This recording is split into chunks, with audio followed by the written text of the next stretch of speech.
Israel and Lebanon say they have reached an agreement over a disputed part of the Mediterranean Sea. Both countries are claiming an area where there are significant natural gas reserves. The countries do not have any diplomatic ties, but they managed to hammer out a deal which appears to settle the dispute, though the agreement could face a difficult ratification process in the Israeli parliament.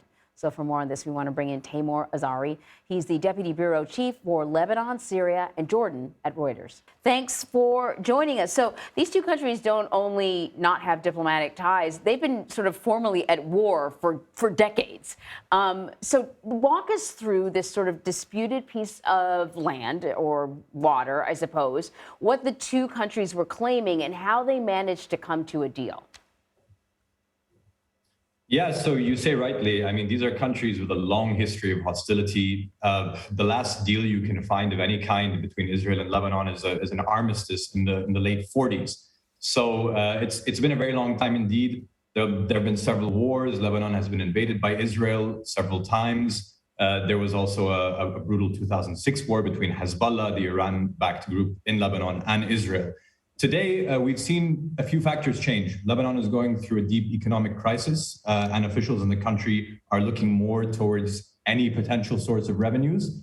In Israel, you've had a change of government away from sort of more of the hardliners to people who are considered more in the center ground. And you've also had a new US mediator come into the fray here after a decade of attempts by the US to mediate this dispute. You have Amos Hochstein, personally assigned by Joe Biden, who, if you talk to officials on both sides, they say he really made a difference here. And so the deal is not 100% done yet, but we have had officials from both sides since last night declare a historic agreement is imminent.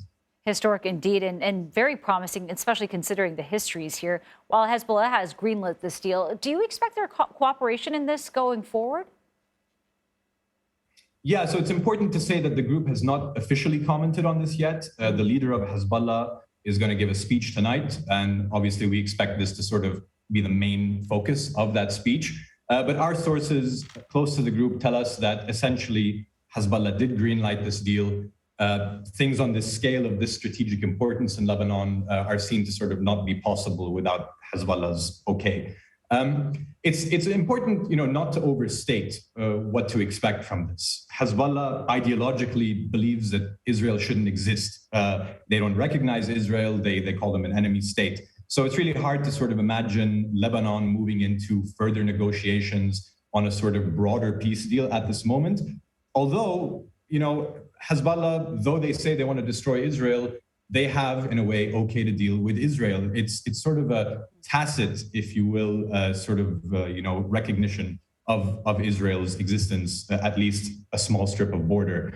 I think a lot of diplomats and a lot of observers will be looking at this deal and sort of questioning in the days, weeks, and months to come what opportunities it has opened up, if any. Some would say that, one of the main takeaways from this is that a war is less likely. When this agreement goes into effect, you will have Israel exploring for hydrocarbons on one side of the border, Lebanon on the other side. Suddenly, they have a shared economic interest. If Lebanon fires rockets at Israel, they'll expect retaliation and vice versa. And so officials will say that, while it's perhaps not a huge game changer, it is significant in the sense that it will lower tensions at the border. So I'm going to admit to something, that for a while there, we were really watching politics in Israel and the many elections that took place, but I'm not sure where things stand right now. So we talked a little bit about the difficulties that Israel, may face ratifying this agreement. Can you sort of give us a snapshot of where things are in terms of stability and why there may be some challenges with this deal? Yeah, so over the past months, we've heard really a wide array of ideas of what it would take to actually get this deal through. Some have said it needs a national referendum in Israel because there's a basic law that says if you want to amend the country's borders, then the people need to have a say. Others would say the government just needs to approve it. Tomorrow, there's a meeting of the Security Cabinet. After that, there's a meeting of the cabinet itself called for by the Israeli prime minister, sort of an exceptional session, which he said will approve the deal. It's still sort of up in the air whether the Israeli Knesset, the Israeli parliament, has to vote on this or not. Certainly, it has become a hot topic in Israel over the past weeks. You have Benjamin Netanyahu, whose party is trying to make a comeback in these elections, essentially saying that this deal amounts to a form of treason. He's said that Israel is in a sense acquiescing to Hezbollah. Hezbollah threatened Israel that it would not be allowed to extract gas from one of its fields if Lebanon could not do the same. And so some in Israel see this as a form of acquiescence to Hezbollah.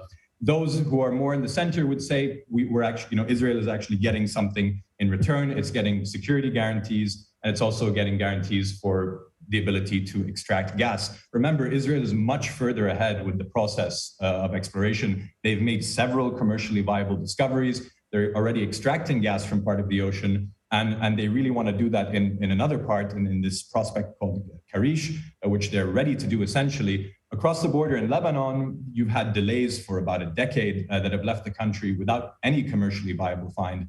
We still don't know whether there's actually any hydrocarbons in the sea, which is pretty important to remember, because if we talk about this potentially being a game changer for security, we have to remember that Lebanon is suffering from a huge economic crisis. You have a $70 billion hole in the financial system that's a result of mismanagement and corruption for decades by the ruling elite.